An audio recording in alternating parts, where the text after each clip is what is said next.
the same boat of being kind of in left field. Yeah, you're a little out there, you know, in a good way. Yeah. We kind of barely scoot in under the guardian eyes of the academic art world. You know? Yeah, that's the good part. That's just great. Yeah, it's great.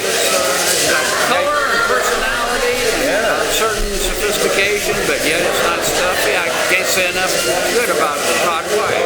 Oh, that's wonderful. That's great.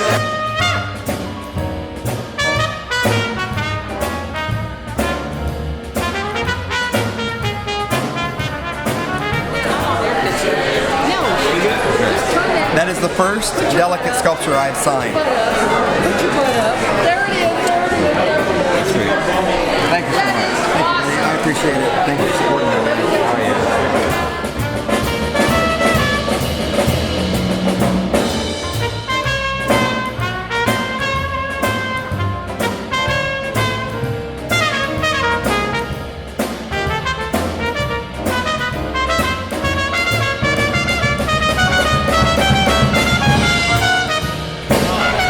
I've known Todd for 5 years.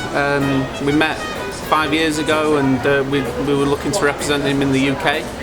And at that particular time, he said to me that he was going to be the world's most recognised artist in the world. And as you imagine, it was a big statement to say to an Englishman, but brick by brick, he's achieving that over in the UK and in Europe. So it's been an amazing journey, and I'm glad to be part of it. You know, stand-up guy. In terms of the artists that we've got, I mean, there's a lot of modern art in the UK as well. It's conceptual. What I feel Todd brings to the market is he sort of seems to merge the conceptual qualities of his art and his storytelling. And you know, for me, he's like John Lennon with a paintbrush. That's what I've said to him. You know, he can convey all sorts of emotions in relation to you know, depth, quality of, you know, and that sort of movable sort of thing. But you can also convey, you know, happiness and, you know, that sort of spark that people do like. And you know, and in the UK certainly we don't really have anybody that does that, in my opinion, and he can do that.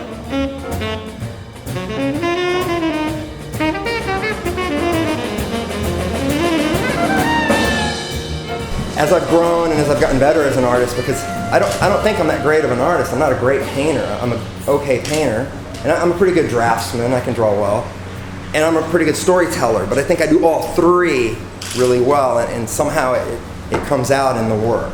The best thing I hear is when people come up and they say, "I know that person. That's me and my friends," or "I know those girls, and that's us," and that's the greatest feeling. That's the payoff for me, because I'm given that. I'm a little nervous right now because Robert Williams is sitting here, and if you don't know him, you really ought to Google him, because legendary. And thank you so much for taking a minute to talk to us. It's the least I can do for Todd. I just I've got so much hope for him, and I know he's going to just really make a name for himself internationally. Well, thank you so much. My pleasure. I have such great fans and such great collectors. I believe that the happiest time in all of our lives were when we woke up on Saturday morning and we got our bowl of cereal while our parents were still sleeping, and we turned on that cathode tube for Saturday morning cartoons. We had no responsibilities, we had no debt, we had no insurances to buy. It was just pure joy. And what happens is, as we grew older and got more responsible and had to dive into this thing called life, all of this pressures heaped upon that little box, and it closed. Sometimes my work opens that little box a little bit, and you smile for something that you really don't know why you're smiling, but you get it.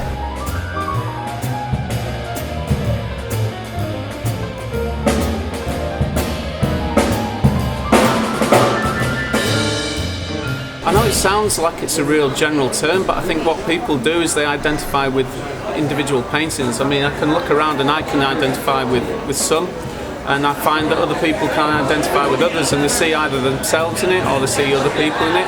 But in some ways they do identify with the actual person in that painting as well. So I would say it's a very lateral situation, you know, it's people, and that's why, you know, bearing in mind American artists in general have not done well in Europe, so he's one of the select few, he's one of the elite, so to do that, he's done well already, but it's just the start, you know? This is the largest collection of originals I've ever seen, because when he comes over to the UK, I mean, they're ripped off the wall, you know, He's got a following. I guess he's like I've used the John Lennon thing, some into music, but you know, at the end of the day, he seems like the Beatles over there. He's got a big following over there, so he does pretty well. But for me, this particular gathering is more about the size of the original paintings. There's that many here, which you just wouldn't see in a normal gallery, you know, certainly in the UK.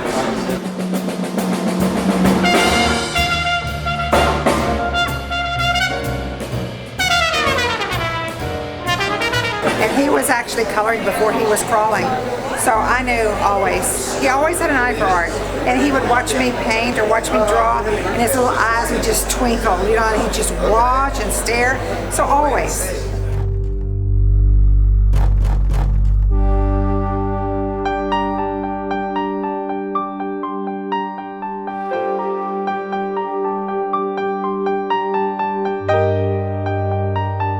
Todd actually been selling his artwork for a couple of years now down in Huntington Beach, and absolutely love his stuff. It's really a lot of fun. It's an honor to come here tonight, take a look at this beautiful venue. You know, we've got a lot of great clients here tonight, a lot of great appreciators, a lot of people that love his stuff, that love his work, that eat, sleep, and breathe Todd White. That's all who's here tonight, and you know, I'm just excited to be part of it.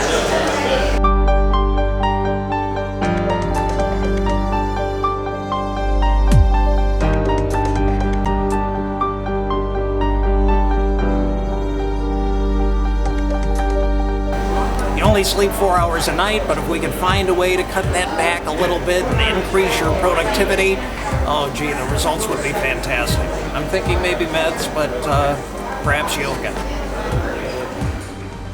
To this point in your life, you're successful. Everyone's been successful.